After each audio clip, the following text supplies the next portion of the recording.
This is the High School Crossfire. Welcome back. What an old man can say, when a young man standing on Mount Olive cannot say. Dear ladies and gentlemen, just some months back I stepped into a shop and I could afford a bar of soap at 2,000 Uganda shillings. But currently, as we speak, a bar of soap is at 6,000 Uganda shillings. And agree with me that this is because of the high taxes being charged on small business like retail shops that make up almost 90% of the country's private sector, ladies and gentlemen. I am Griffin Japan from the Royals campus of St. Lawrence Academy Schools and Colleges. Ladies and gentlemen, well explained by our first speaker, economic growth is the general increase in the country's production according to, in a period of time. Well, what will reducing taxes do to small businesses? One, it will control consumer expectation as workers will see an increase in their discretionary income. Ladies and gentlemen, with the lower income tax rates, they would keep more of their gross income. So effectively, they will spend more money. They will have more money to spend. In this, we see businesses seeing like a reduction in the production cost. And when there's a reduction in production cost, they will lower down prices. And since workers are getting better salaries, they will be able to spend. They'll be able to spend in all their needs that they want, like clothing, like food. And when they're spending, these businesses are earning income, and they'll use that income to improve on their production rate, which will help in economic growth and jobs creation, ladies and gentlemen. Secondly, lowering taxes will encourage investment, ladies and gentlemen, within a country. Dear listeners, when taxes are low, the production is low, and businesses are making money. Ladies and gentlemen, businesses are making money.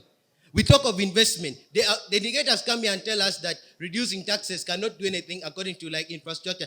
Are you aware that it's because of investment that Uganda roads are being made currently? The negators, are you aware? Because if you are to see critically, Uganda alone itself cannot make its roads. That is why they lower taxes to invest, to encourage investors to come into our country and invest in such products. And we see infrastructure development still being developed. Ladies and gentlemen, what are you saying to us? Speaking of foreign investment, investors will be encouraged to come into our country and invest in small businesses. They will get that money. They will use that money to increase in their production. And can't you see economic growth being happening? All this was got from ugandainvest.go.ug. So, August House, how has taxes affected small businesses? As the Ministry of Trade, Industry and Cooperatives come here and tell you that taxes are a financial and administrative burden to these businesses that impact them directly, impacts their ability to invest in their businesses, their employees, and to add on to compete in the broader economy. In fact, 77% of small businesses' income taxes are very burdensome to them.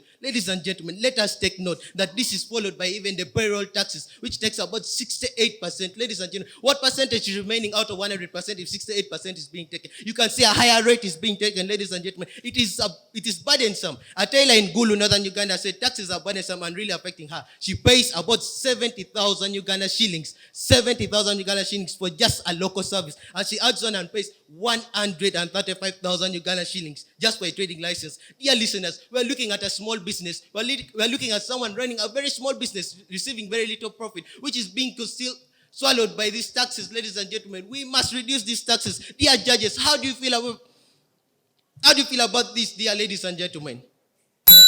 Taxes reduce profits, and profits are the primary source of financing small businesses.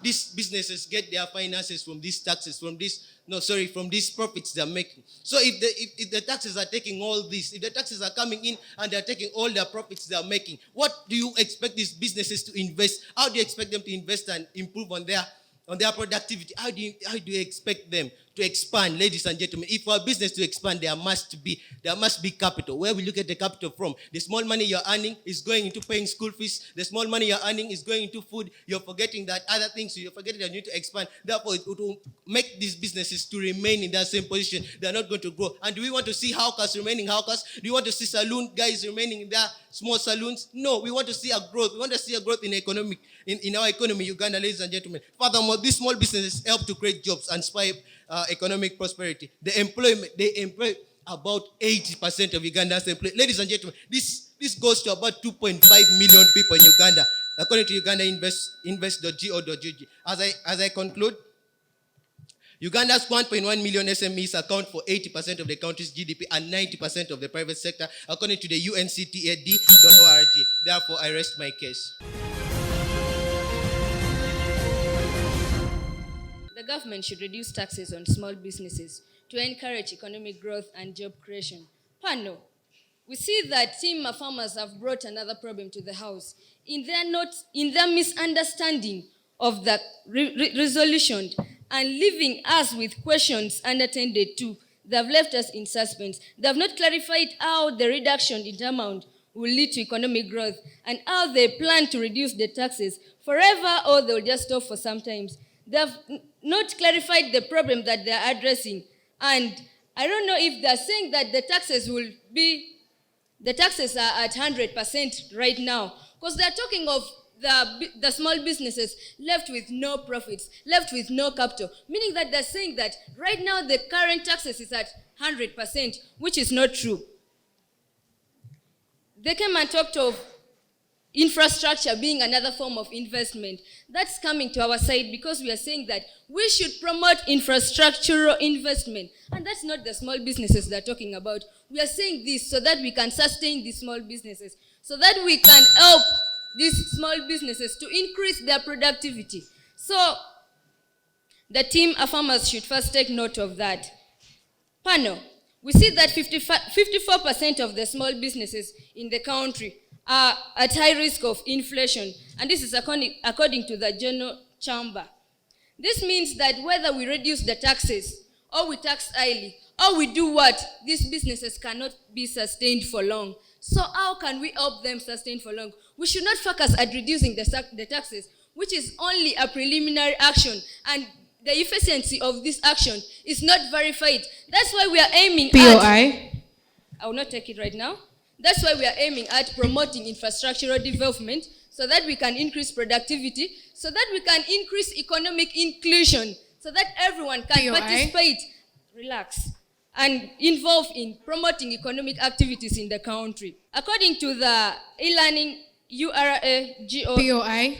According to elearning.ura.go.ug, a taxpayer whose gross turnover does not exceed 10 million a year does not pay tax on their income. And it's not verified whether these people give the correct amount. That's why we are saying that the issue of reducing taxes will never help in this economy. And we are saying that what will help us right now is the infrastructural development. POI. And we see that the contributors to this economy, we see that services and industry, which are infrastructures, contribute 75.8%, and agriculture 22.4%, and the others... POI.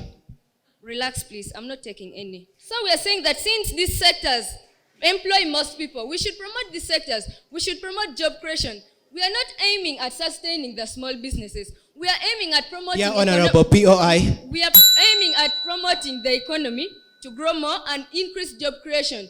We are not aiming to sustain an economy with only small businesses. That's why we are saying that if and though we are to reduce taxes and we have a business in a very remote village, how will that business grow when you don't have access to market facilities? That's why we are saying that we should promote the development of roads, we should promote banking facilities, so that we promote savings, we promote mobility of factors of production, and those are the key things to economic growth.